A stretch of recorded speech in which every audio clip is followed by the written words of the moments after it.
Galactic Empire terrified. That's all humans. Captain Maya Chen stood on the observation deck of the ESV Horizon, Earth's most advanced deep space exploration vessel. The stars stretched before her like diamonds scattered across black velvet. 20 years ago, humanity had developed the Alcubierre drive, allowing them to venture beyond their solar system. Though they'd found evidence of alien life, microbes on distant moons, fossils on barren planets, they had yet to encounter another intelligent species. "Captain, we're picking up unusual energy readings," Lieutenant Quan reported, his voice crackling through the ship's comm system. "Like nothing we've ever seen before." Maya straightened her uniform. After 3 years of exploration, they might finally have found something extraordinary. "Plot an intercept course, Lieutenant. Notify the crew. First contact protocol." The Horizon adjusted its trajectory, its fusion engines humming with power as it sliced through the fabric of space. Maya gathered her senior staff in the command center: Dr. Elena Petrov, their xenobiologist, Commander Darius Jackson, Security Chief, and Chief Engineer Sanjay Patel. "We need to be prepared for anything," Maya said, studying the holographic display showing the energy signature. "If it's artificial, it's incredibly advanced. Or incredibly old," Elena suggested, her eyes gleaming with excitement. "The signature has patterns that suggest accumulated evolutionary design, layers upon layers of technological development." As they approached the source, the crew fell silent. Before them floated what could only be described as a city in space, a massive structure spanning kilometers, composed of interconnected modules that appeared to have been built at different times. Some sections gleamed with polished metal, while others showed signs of extreme age. "My God," whispered Darius, "it's a civilization." Before Maya could respond, the Horizon shuddered as an invisible force caught it, drawing the ship toward the structure. Sanjay's fingers flew across his console. "Some kind of tractor beam," he reported. "I can't break free without risking structural damage." Maya made her decision quickly. "Let them bring us in. Maintain first contact protocols. No aggressive moves." The Horizon was guided into an enormous docking bay where dozens of other vessels were moored, ships of designs so varied they could only have come from different species or civilizations.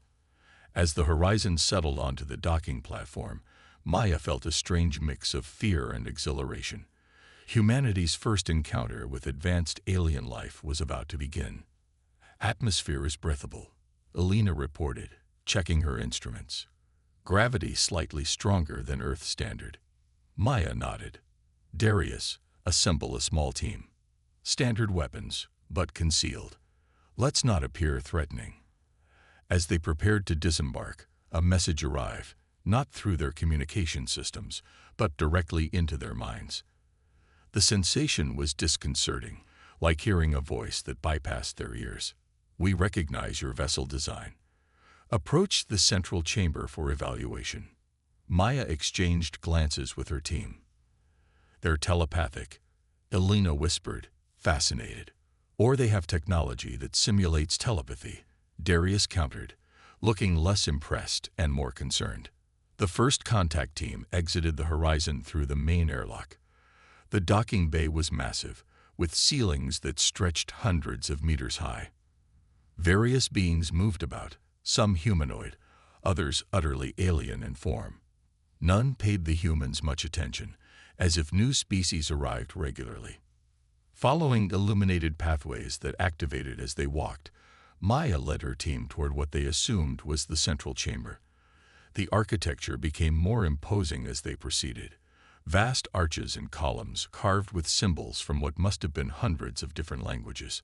The central chamber was a massive rotunda where representatives of numerous species gathered. At the center stood 3 tall, slender beings with iridescent skin that shifted colors like oil on water. They had no visible eyes, but Maya felt their attention focus on her immediately. "You are humans, from the planet designated Terra 3. Your species has achieved rudimentary interstellar travel capability."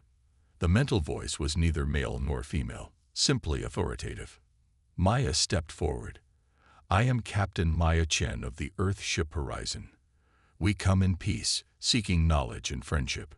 A ripple of what felt like amusement passed through the mental connection.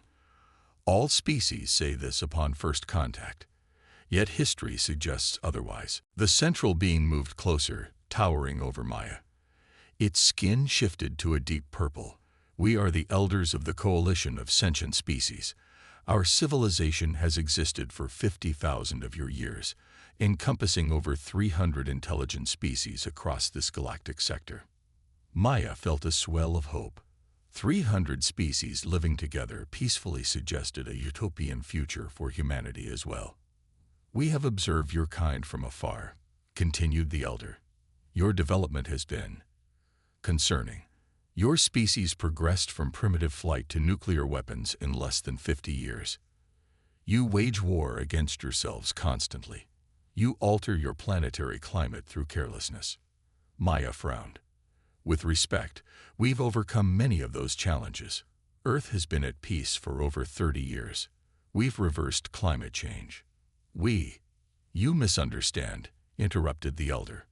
These are not accusations. They are observations. What concerns us is the speed of your adaptation. Another elder moved forward, its skin pulsing with blue light. Most species require thousands of years to develop technologies that humans mastered in decades. Most require centuries to adapt to new environmental conditions that humans adjust to in years. We're resourceful, Maya said, her unease growing. Adaptable. Dangerously so, came the reply.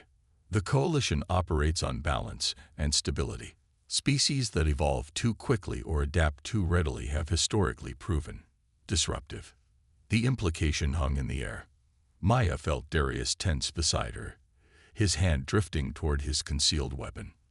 We have reached a consensus, announced the third elder, its skin now a deep crimson. Humanity will be quarantined to their home system until proper evaluation can be completed. Your vessel will be impounded. Your crew may return to Earth via one of our transport ships. The quarantine will last no less than 500 years. Maya's diplomatic smile vanished. That's unacceptable. We have colonies beyond Earth now. Millions of humans live throughout our solar system. We cannot accept imprisonment in our own home. It is not a negotiation, replied the elder. It is the determination of the coalition, for the stability of all. Maya felt a surge of anger, but kept her voice level. And if we refuse? The mental voice grew colder. Then more permanent measures would be necessary. As if to emphasize the point, several heavily armed beings moved into position around the chamber. Their weapons were unfamiliar but unmistakably designed for combat. We'll need time to discuss this among ourselves, Maya said carefully. You have one standard rotation, came the reply. No communications will be permitted to leave this station. As the humans were escorted back to their ship, now under guard, Maya maintained a composed expression. Only when they were inside the horizon with the airlock sealed did she allow her concern to show. They're afraid of us, Elena said, sounding surprised. Sanjay nodded. Did you notice? Their technology is incredible, but it's stable, unchanged. Those layers you detected weren't evolution. They were additions. Different species contributing different technologies, but none of them innovating beyond their initial contributions. A stagnant collective, Darius mused. No wonder they're threatened by humans. We never stop pushing boundaries. Maya paced the bridge, thinking rapidly. They expect us to either accept their terms or attempt a direct confrontation. Neither works in our favor. She turned to her team. So we need a third option. For the next several hours, the senior staff debated possibilities. Direct escape seemed impossible. The coalition's weapons could likely destroy the horizon before they activated their drive. Diplomatic appeals had already failed. Military options were laughable against a civilization with 50 millennia of technological advancement. What about their network? Sanjay suggested eventually. I've been analyzing their systems since we docked. They're advanced, but predictable. Stable, like everything else about them. You think you can hack them? Darius asked skeptically. Not exactly, Sanjay replied. But their systems are designed to accommodate hundreds of different species technologies. They value compatibility over security. They never expected anyone to modify their own systems to interface differently. Maya leaned forward. What are you proposing? A digital chameleon, Sanjay explained. We reconfigure our ship's quantum computer to mimic coalition protocols, but operate with human algorithms, adaptable, learning, evolving in real time. We could potentially access their information network, maybe even their control systems. To what end? Asked Delina. Maya's expression hardened. Information is power. If they want to judge us, we should know on what basis their judgments are made. And, she hesitated, if necessary, we need leverage. The plan was risky. While Sanjay worked to create the digital interface, Maya prepared for their meeting with the elders. When the appointed time came, she returned to the central chamber alone. Have you accepted our terms? The mental voice of the lead elder asked immediately. We wish to understand more about the coalition first, Maya replied calmly. Your history, your member species, the benefits of membership rather than quarantine. The elder's skin rippled with what might have been suspicion. You seek to delay. I seek to understand, Maya corrected. For instance, how many species have you quarantined before? How many have you taken permanent measures against? The elder didn't respond immediately. Maya pressed her advantage. In fact, I'm curious about the Trellix, the species from Proxima Centauri. They achieve faster than light travel about the same time you estimate humans would have. Did you quarantine them too? Or were they among the 17 species your coalition has deliberately driven to extinction? The elder's skin flushed deep red. How did you? Or perhaps we should discuss the Novan Rebellion, 3,000 years ago, when several species objected to coalition rule and were systematically. Enough. The mental voice was thunderous now. You have accessed restricted archives.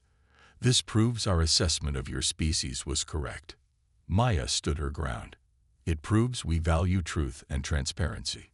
Your coalition isn't about stability. It's about control. You fear species that might challenge your authority. The other elders had moved forward now, their skins pulsing with agitated color patterns. Maya knew she was taking a desperate gamble, but Sanjay's infiltration had revealed enough about the coalition's true history to give her confidence. We don't want conflict, Maya continued, but we won't accept imprisonment either. Humanity deserves the same freedom as any other species. Your freedom threatens the cosmic order, insisted an elder. No, Maya replied firmly. It threatens your order. There's a difference. She tapped her communicator once. The signal to Sanjay. Throughout the massive station, display screens flickered momentarily before showing images from the coalition's own classified archives. Records of suppressed civilizations, technological developments deemed too destabilizing, and confiscated species that had been judged and found wanting. The assembled representatives of various species murmured in shock as centuries of carefully maintained secrets were exposed in an instant. What have you done? Demanded the lead elder, its mental voice radiating fury. Created transparency. Maya answered simply. Now everyone can see the true face of the coalition. As chaos erupted in the chamber, Maya knew the confrontation was just beginning. Humanity had made its first impression on the galactic community, not with weapons or threats, but with truth. Whether that would lead to war or a new understanding remained to be seen. But one thing was certain. The age of humanity's isolation was over. For better or worse, the stars would never be the same again. The chamber descended into chaos as species from across the galaxy witnessed the coalition's hidden history. Security forces moved to surround Maya, but representatives from several worlds blocked their path, demanding explanations from the elders. Captain, you need to return to the horizon immediately. Darius's voice crackled through her communicator. Coalition military vessels are powering up weapons systems. Maya backed away from the elders, whose skin now pulsed with patterns she recognized as rage.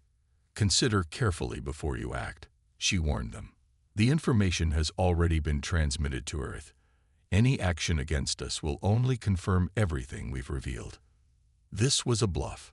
Sanjay hadn't been able to break through the communication blackout completely, but the elders couldn't know that. As Maya hurried back through the station's corridors, she was joined by an unexpected figure, a stocky, reptilian being with mottled green scales and 4 arms fell into step beside her. "Impressive work, human," the being said in perfect English, its voice raspy but clear. "The Karathi Confederacy has suspected coalition corruption for centuries, but we lacked proof." "And you are?" Maya asked, not slowing her pace. "Ambassador Zex Terrell of the Karathi. My people were among the first to join the coalition, almost 30,000 years ago. We've grown, disillusioned with their leadership." They'd reached the docking bay where the Horizon was kept under guard. To Maya's surprise, the guards were gone. "My people have created a temporary distraction," Zex Terrell explained. "But you must leave quickly. The coalition fleet will attempt to prevent your escape." Maya studied the alien carefully. "Why help us?" "Because the coalition fears you, and anything they fear has value to us. The galaxy needs disruption." Maya's crew was waiting at the Horizon's airlock. They eyed the reptilian ambassador with suspicion. "Can we trust it?" Darius asked quietly. "Him," Maya corrected. "And I think we can, for now. Our interests align." Once aboard, Sanjay reported from engineering. "Captain, I've accessed their defense grid schematics. There's a window in their sensor coverage, a maintenance cycle that happens every 7 hours. Next one is in 20 minutes. If we time it right, we might slip out before they can organize a proper pursuit." "Make it happen," Maya ordered. As the crew prepared for their escape attempt, Ambassador Zex Terrell observed the humans with fascination. "Your species adapts so quickly," he remarked. "Most races would surrender to the coalition's demands immediately. Humans don't respond well to ultimatums," Maya replied. "We're stubborn that way." "It's more than stubbornness," the ambassador insisted. "Your neural plasticity, your social flexibility, your technological innovation, they're all connected. In just observing your crew work together for 1 hour, I've seen problem-solving approaches that the Karathi would never conceive of." Maya was about to respond when alarms blared throughout the ship. On the main view screen, a massive vessel detached from the station, at least 5 times the size of the Horizon, bristling with weapons. "Coalition Dreadnought," Zex Terrell identified. "Their most powerful warship." Sanjay's voice came through the comm, tension evident. "Captain, they've adjusted their defense grid. They've closed the window we were counting on." Maya's mind raced through options. "Ambassador, does your government have vessels nearby?" "None that could arrive in time," Zex Terrell admitted. Darius stepped forward. "Captain, conventional escape may be impossible, but what about unconventional methods?" Maya raised an eyebrow. "I'm listening. Sanjay's interface with their systems, can we use it to create confusion? Not just in their computers, but among their fleet?"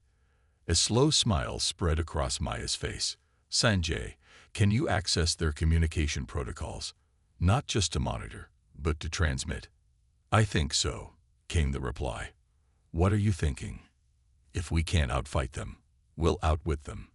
Prepare for my signal." Maya turned to Zex Terrell. "Ambassador, I need to know which species in the coalition have historical conflicts or tensions with each other." The reptilian's eyes widened with understanding. "Clever. The Valerians and the Metkari have disputed territorial rights for millennia. The Jex Collective has never trusted the coalition's security forces, and at least 7 member species have suffered under elder rule but fear to speak out." "Perfect." Maya turned to her communications officer. "Lieutenant Reed, work with Sanjay. I want targeted messages sent to each coalition vessel using their own encryption and command protocols. Make it look like the elders are issuing contradictory orders to different ships based on species loyalty. As her crew worked feverishly to implement the plan, Maya watched the coalition fleet assemble, 20 ships forming a blockade around the station. The dreadnought moved to a central position, its massive weapon arrays charging. "Ready, Captain," Sanjay reported after 15 intense minutes. "We can transmit using their own protocols. They'll never detect the source." "Execute," Maya ordered. What followed was digital chaos. The coalition fleet, accustomed to rigid hierarchy and clear command structures, suddenly received contradictory orders. Ships believed to be crewed by species with historical grievances were ordered to stand down or move to secondary positions. Others received alerts about potential treachery among their allies. On the view screen, Maya watched with satisfaction as the perfect formation began to break apart. 2 vessels moved to block each other. Another powered down weapons after receiving what appeared to be a stand-down order from Coalition Command. "Now's our chance," Maya said. "Full power to engines. Take us out through Sector 7. There's a gap opening." The Horizon surged forward, its engines pushing to maximum output. As they approached the gap in the blockade, 2 coalition vessels moved to intercept, but their coordination was compromised. One slowed to avoid collision with another that had changed position unexpectedly. "They're firing," Darius reported as energy beams lanced out from several coalition ships. "Evasive maneuvers," Maya ordered. The Horizon shuddered as a glancing hit struck their shields, but Sanjay's modifications held. They slipped through the gap and accelerated away from the station. "They're pursuing," Lieutenant Quan reported from the helm. 5 vessels, including the dreadnought. Maya nodded grimly. "Time to Alcubierre drive activation. 3 minutes to safe distance from gravitational interference." Those 3 minutes stretched like an eternity. The coalition ships were faster in conventional space, steadily gaining on the horizon. Energy weapons fired repeatedly, most missing as the human vessel zigzagged unpredictably, but each hit weakened their shields further. "Shields at 30%, Darius reported after a particularly heavy barrage. 2 minutes to drive activation," Quan updated. Ambassador Zex Terrell watched the humans work with growing admiration. Under pressure that would cause most species to panic, they became more focused, more efficient. They communicated in shorthand, anticipating each other's needs, adapting to changing circumstances instantly. "Dreadnought preparing main weapon array," Alina warned, studying the sensor readings.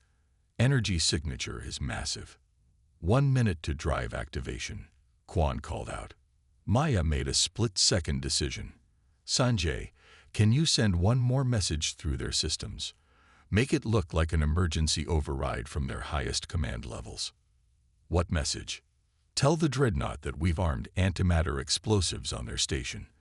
If they fire their main weapon, we'll detonate remotely." Zex Terrell hissed in surprise. "You're bluffing again." "Of course," Maya replied. "But their command structure is in chaos. Communications are compromised, and they're facing something they've never encountered before: humans who refuse to follow their rules." Sanjay transmitted the message. On the view screen, they watched the dreadnought's weapon array power down abruptly. "Drive ready in 15 seconds, Quan announced. The pursuing vessels continued firing with conventional weapons, but the deadly main cannon of the dreadnought remained silent. "Activate drive," Maya ordered as the countdown reached 0. The stars blurred around them as the Alcubierre drive engaged, creating a bubble of spacetime that propelled the Horizon beyond the reach of the coalition fleet. For several minutes, no one spoke. The tension of their escape gradually dissipated, replaced by stunned relief. "We made it," Alina finally said, breaking the silence. Maya turned to Ambassador Zex Terrell. "I assume you'll be wanting transport back to Karathi space." The ambassador shook his head slowly. "If you'll permit me, Captain, I would prefer to accompany you to Earth. My government would be very interested in establishing diplomatic relations with humanity, without coalition interference." And we'd benefit from learning more about the galactic political landscape, Maya agreed. In the weeks that followed, as the Horizon journeyed back to Earth, Ambassador Zex Terrell shared invaluable information about the Coalition and the wider galaxy. The humans learned that their suspicions were correct. The Coalition, while presenting itself as a cooperative alliance, functioned more as an empire controlled by the elder species and a few privileged allies. They fear change, Zex Terrell explained during one briefing session. The elders achieved dominance 50,000 years ago and have worked to maintain the status quo ever since. Species that show too much initiative or develop technologies too quickly are contained or eliminated. It's why my people have hidden our own innovations for millennia. Maya and her crew shared information about Earth in return, its diverse cultures, rapid technological development, and tumultuous history. The ambassador was particularly fascinated by humanity's capacity to learn from failure. Most species, when they fail catastrophically, become more conservative, he observed. Humans seem to become more determined. It's unsettling, but admirable. As they approached Earth's solar system, long-range sensors detected something alarming. A coalition battle group had somehow arrived ahead of them, positioning itself near Jupiter. How is this possible? Maya demanded. Our drive is faster than anything they have. Zex Terrell studied the sensor readings, his scales paling with concern. They must have used a mass transit gate. The Coalition has a network of them throughout the galaxy, but they're rarely activated for military purposes. This confirms how seriously they take the human threat. The situation seemed dire. The Horizon couldn't outfight a battle group, and Earth's defense forces, while considerable, had never faced an alien armada with superior technology. Options. Maya asked her senior staff. We could try to outrun them, warn Earth, Darius suggested. They'd intercept us before we reached Mars, Sanjay countered. Ambassador Zex Terrell cleared his throat. There is another possibility. The Coalition fears humans not for what you are, but for what you might become. But what if other species saw humans not as a threat, but as an opportunity? Explain, Maya prompted. During our journey, I've been in secret communication with several other species who chafe under Coalition rule. The information you revealed has spread. There are many who would welcome alternatives. Maya understood immediately. You're suggesting an alliance. More than that, the ambassador replied. A new beginning. For 10,000 years, the Coalition has stifled innovation and crushed independence. What if humanity offered another path? The plan took shape quickly. Using Zex Terrell's diplomatic codes and Sanjay's understanding of Coalition systems, they'd broadcast a message to the battle group, not in defiance, but in invitation. When the Horizon finally approached Earth 2 days later, it was accompanied by 3 former Coalition vessels whose crews had chosen to defect. Their captains, representatives of species long repressed under Elder rule, were eager to meet with Earth's leaders. On the day the delegation from the newly formed Galactic Cooperative arrived at the United Earth headquarters in Geneva, Maya stood beside Ambassador Zex Terrell, watching as humans and aliens began the complex process of forging a true alliance. They still don't understand, Zex Terrell said quietly, observing the remaining Coalition vessels that had withdrawn to the edge of the solar system. They thought humanity was dangerous because of your technology or your resourcefulness. But that's not it at all. What is it then? Maya asked. Your greatest strength is that you question everything, even yourselves. The elders built their power on certainty and stability. Humans thrive on doubt and change. The ambassador's scales shimmered with what Maya now recognized as amusement. The Coalition has ruled through fear for 50,000 years. Now they have something new to fear, a species that isn't afraid to imagine a different future. As delegations from 20 formerly subjugated species arrived in the following months, the Coalition's monopoly on interstellar power began to crumble. The elders, who had ruled through stagnation and control, found themselves facing a galaxy suddenly alive with possibilities. And at the center of this transformation stood humanity, not conquering, not dominating, but doing what they had always done best, adapting, questioning, and imagining what could be instead of accepting what was. The elders had been right to fear them after all. 6 months after the formation of the Galactic Cooperative, Earth had transformed. Alien technology merged with human innovation at an unprecedented rate. Cities now featured architectural elements influenced by a dozen worlds. Medical breakthroughs extended human lifespans. Quantum communication networks replaced the internet. Captain Maya Chen, now Admiral Chen, stood in the newly constructed cooperative headquarters in Nairobi. The massive structure combined Earth materials with crystalline technologies from the Jex Collective and gravity-defying support systems from the Karathi. The Coalition fleet has increased patrols along the Perseus Arm, reported Commander Jackson, studying a holographic star map. 17 worlds previously under their control have declared independence in the past month alone. Ambassador Zex Terrell, now the Karathi's official representative to Earth, nodded. The elders are losing their grip. For millennia, member species believed there was no alternative to coalition rule. Now they've seen one. Which makes the coalition more dangerous, Maya cautioned. Cornered powers rarely surrender quietly. Her prediction proved accurate 3 days later when the emergency alert sounded throughout cooperative space. A coalition armada had destroyed a human research outpost near Ta City. The message transmitted alongside the attack was clear: submit or be eliminated. They're escalating, Maya told the emergency council meeting.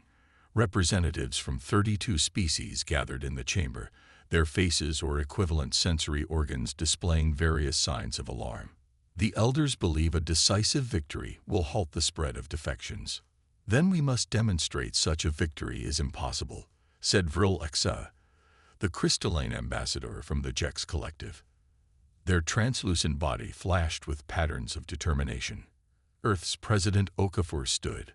For centuries, humans dreamed of peaceful contact with other intelligent life, but we've never shied away from defending ourselves when necessary. He looked around the chamber. The coalition wants to maintain their power through fear. We offer something better: cooperation based on mutual respect and shared innovation. The Cooperative Defense Force assembled quickly. Human vessels, modified with alien technology, formed the backbone of the fleet. They were joined by ships from 24 member species, each contributing unique capabilities. What they lacked in uniformity, they made up for in adaptability, the very quality the coalition feared. Maya was given command of the flagship, the UES Unity, Earth's first true battlecruiser. Ambassador Zex Terrell joined as diplomatic liaison, though Maya suspected he was equally interested in observing humans under pressure. The coalition expected their show of force to divide us, Maya told her mixed-species bridge crew as they prepared to engage. Instead, it united us. Remember that unity is our strength. The coalition armada waited at the edge of the Ta City system, 50 ships in perfect formation, a display of overwhelming force meant to intimidate. The cooperative fleet, only 35 vessels of varying sizes and designs, appeared disorganized by comparison. "They're hailing us," Lieutenant Reed announced. The view screen activated to show a familiar sight. One of the elders, its skin pulsing with dark patterns. "This insurrection ends now," the mental voice projected. "The natural order will be restored. Surrender your vessels and return to your designated territories." Maya stepped forward. "Your natural order is artificial suppression. The species of this galaxy deserve freedom to determine their own paths. Your chaos threatens everyone. Evolution requires control and guidance. Without it, disaster follows. Evolution requires adaptation," Maya countered. "Something your coalition stopped doing thousands of years ago." The elder's skin darkened further. "This discussion is pointless. You cannot prevail against us." As the transmission ended, Maya turned to her tactical officer. "They'll target our command ships first. Standard coalition doctrine. They expect us to follow conventional engagement protocols." "So we don't," the officer replied with a grin.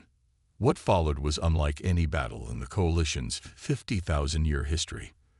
The cooperative fleet suddenly split into smaller groups, each operating semi-independently rather than following a rigid command structure. When Coalition ships targeted one group, others would attack from unexpected vectors. Human pilots executed maneuvers that seemed suicidal, pushing their ships to structural limits. The Jex vessels used their crystalline technology to bend enemy weapons fire away from Allied ships. Karathi cruisers employed hit-and-run tactics that confused the Coalition's prediction algorithms. Most disorienting for the Coalition commanders was the communication style of the cooperative forces. Rather than following a strict hierarchy of commands, the diverse fleet operated on a fluid system where information flowed in all directions and decisions were made rapidly at multiple levels. "They can't understand our command structure because we don't have one, not in the way they define it," Maya explained to Zex Terrell as they watched the battle unfold. "We have hierarchy, but we also have initiative and trust." The Coalition fleet, despite superior numbers and firepower, began to falter. Their rigid formations broke apart as they tried to adapt to the unpredictable movements of the cooperative vessels. Ships designed for specific combat roles found themselves in situations they weren't equipped to handle. Their entire military doctrine is based on overwhelming force applied according to established protocols, Zex Terrell observed. They've never needed to improvise. 3 hours into the battle, the Coalition's advantage had evaporated. 7 of their vessels had been disabled, with only 3 cooperative ships suffering the same fate. More importantly, the psychological impact was devastating. The invincible Coalition had been fought to a standstill by an outnumbered patchwork fleet. The elder commander, facing unprecedented failure, ordered a withdrawal. The mighty armada retreated, leaving behind disabled vessels and shattered certainty. As the cooperative fleet regrouped, Maya received an unexpected communication request, not from the Coalition, but from a single ship that had broken away from the retreating forces. It was smaller than the others, bearing markings that identified it as belonging to the Trellan species. "This is Captain Nevereth of the vessel Starlight," came the transmission. "We wish to join your cooperative." Over the next few days, 11 more Coalition vessels defected. Each carried crews who had witnessed something they'd never seen before. The Coalition's allegedly superior forces outmaneuvered by a diverse alliance operating on principles of flexibility and mutual support rather than rigid hierarchy. When Maya returned to Earth, she found the Cooperative Council already planning next steps. The victory at Tau Ceti had transformed their defensive alliance into something more ambitious. "We're establishing outreach teams," President Okafor informed her. "Diplomatic missions to every sector where the Coalition's grip is weakening. We're offering member species a choice for the first time in millennia." "The elders will retaliate," Maya cautioned. "They still control vast resources." "Yes," agreed Ambassador Zex Terrell. "But they've lost something more important than a battle. They've lost inevitability. For 50,000 years, their rule seemed eternal, unchangeable. Now every species in the galaxy knows it can end." Maya looked out at the night sky, where new ships were already under construction in Earth orbit. Humanity had reached the stars expecting to find wonders. Instead, they'd found an empire of stagnation. And in challenging it, they'd discovered their greatest strength wasn't technology or weapons, but the very adaptability that had carried them from caves to cosmos. "The Coalition fears change," she said quietly. "We embrace it. In the end, that might make all the difference."